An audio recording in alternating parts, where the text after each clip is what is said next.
Assalamualaikum warahmatullahi wabarakatuh. Berjumpa lagi dengan saya di Home Pimpa Channel. Baik, hari ini kita akan belajar di kelas 5 tema 1 subtema 2 pembelajaran yang kedua. Pembelajaran kali ini tentang rangka tubuh, sendi, dan gambar sampul. Adapun tujuan pembelajaran hari ini adalah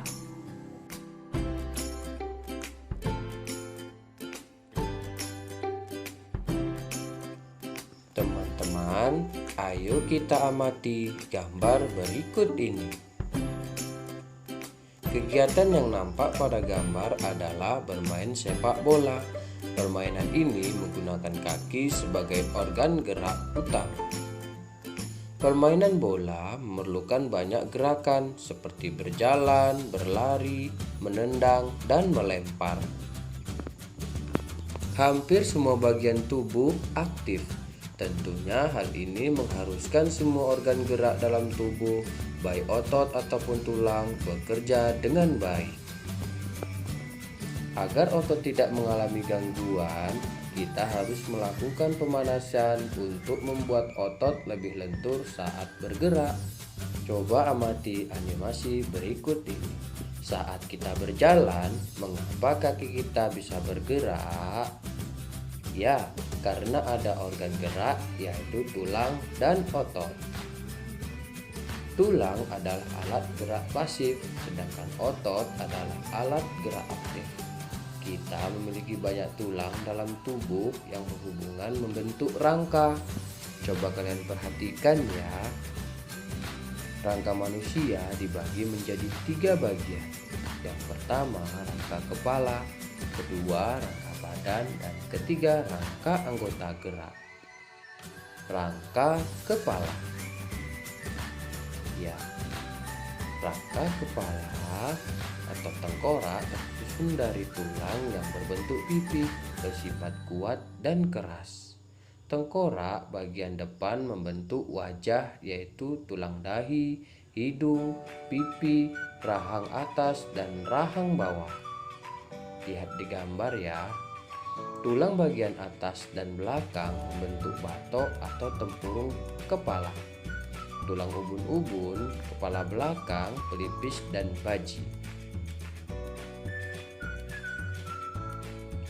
Rangka badan. Nah, rangka badan berfungsi untuk melindungi bagian tubuh yang lunak seperti jantung, paru-paru, hati, dan ginjal. Rangka badan tersusun dari tulang bahu, dada, rusuk, tulang panggul, dan tulang belakang. Tulang bahu terdiri dari tulang selangkah dan belika.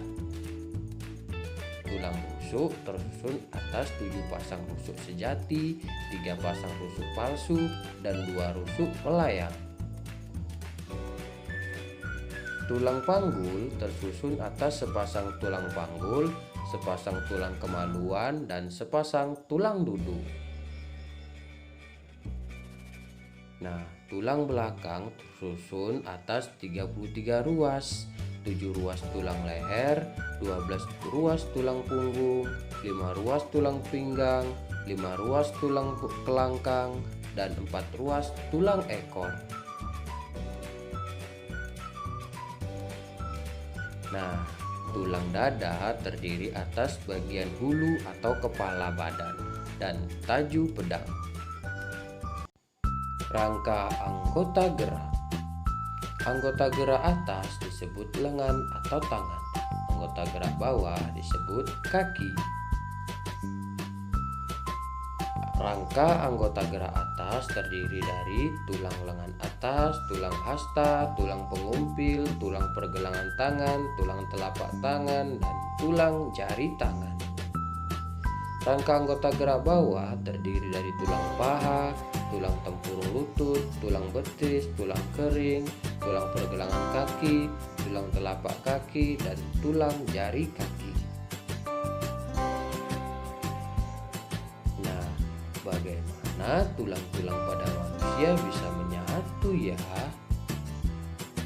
Lihat, karena ada sendi penghubung antar tulang. Lihat di gambar ya. Nah, jenis sendi ada 3. Yang pertama, sinartrosis atau sendi mati, sendi yang tidak dapat bergerak. Contoh, sendi antar tulang tengkorak disebut sutura, serta gomfosis atau penghubung gigi dan tengkorak. Nah, seperti gambar ini ya. Kemudian yang kedua, amfiartrosis atau sendi kaku, sendi yang memungkinkan terjadi pergerakan, sendi antar tulang rusuk dada dan tulang belakang. Lihat ya di gambar.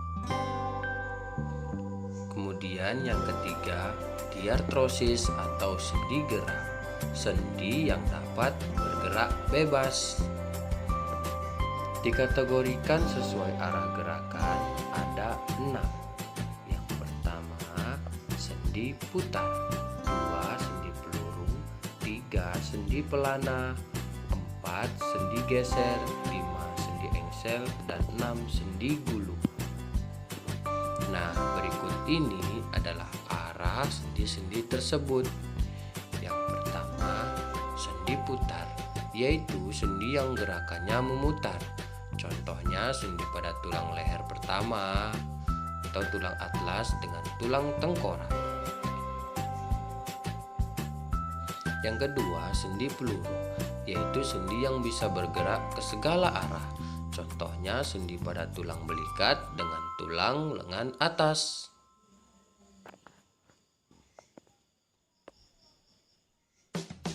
Yang ketiga, sendi pelana, yaitu sendi yang memungkinkan gerakan 2 arah. Contoh sendi antara ibu jari dan telapak tangan. Lihat pada gambar ya. Selanjutnya yang keempat, sendi geser, yaitu sendi yang memungkinkan gerakan pergeseran. Contohnya sendi pada tulang-tulang telapak tangan dan kaki. Yang kelima, sendi engsel, yaitu persendian yang hanya bergerak satu arah. Contohnya sendi pada lutut dan siku. Yang terakhir, sendi gulung, yaitu sendi yang memungkinkan terjadinya gerakan rotasi pada poros, tapi gerakannya terbatas. Contohnya sendi antara ujung tulang telapak tangan atau karpal dengan ujung tulang jari tangan. Nah, selanjutnya ayo mengerjakan buku siswa halaman 65 ya. Teman-teman, kita sudah mengenal berbagai macam tulang pada rangka tubuh. Tulang-tulang tersebut memiliki berbagai fungsi yang berbeda. Ayo kalian simak tabel berikut ini. Nah, ini adalah tabel nama tulang dan fungsi-fungsinya. Organ gerak kita sangat penting. Tuhan memberikan kita karunia tersebut sehingga kita harus bersyukur. Bagaimana caranya? Ya, tentu kalian harus merawat tubuh kalian. Tidak membawa barang terlalu berat. Membiasakan posisi duduk, berdiri, tidur dengan benar. Berolahraga teratur, makan makanan bergizi. Ayo membaca buku siswa halaman 69.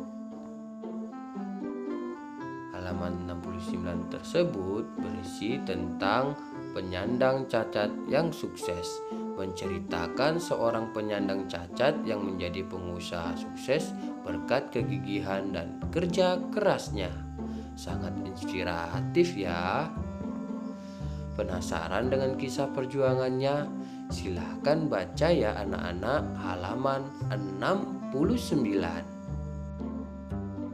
Asik sekali ya membaca buku itu, apalagi jika membaca buku secara menyeluruh. Pada saat membaca, sebenarnya isi sebuah buku sudah dapat kita terka dengan hanya melihat sampul atau cover buku tersebut. Nah, cover yang baik harus memenuhi unsur-unsur seperti di samping. Yang pertama, terdapat judul dengan huruf yang menarik dan mencolok. Kedua, terdapat kalimat penjelas judul yang singkat dan mudah dipahami. Ketiga, terdapat nama penulis. Keempat, terdapat identitas penerbit seperti ISBN. Kelima, menyertakan gambar yang menarik. 6. Terdapat sinopsis isi buku pada sisi belakang. Dan yang terakhir, terdapat identitas buku pada punggung buku. Nah, tugas yang kedua, membuat gambar pada sampul buku. Kalian dapat membuatnya berdasarkan isi bacaan yang berjudul Penyandang Cacat yang Sukses. Punya Bapak seperti ini. Nah, kesimpulan dari pembelajaran hari ini adalah sebagai berikut. Baik, demikianlah pembelajaran kita untuk hari ini. Sampai bertemu di video-video selanjutnya. Assalamualaikum warahmatullahi wabarakatuh.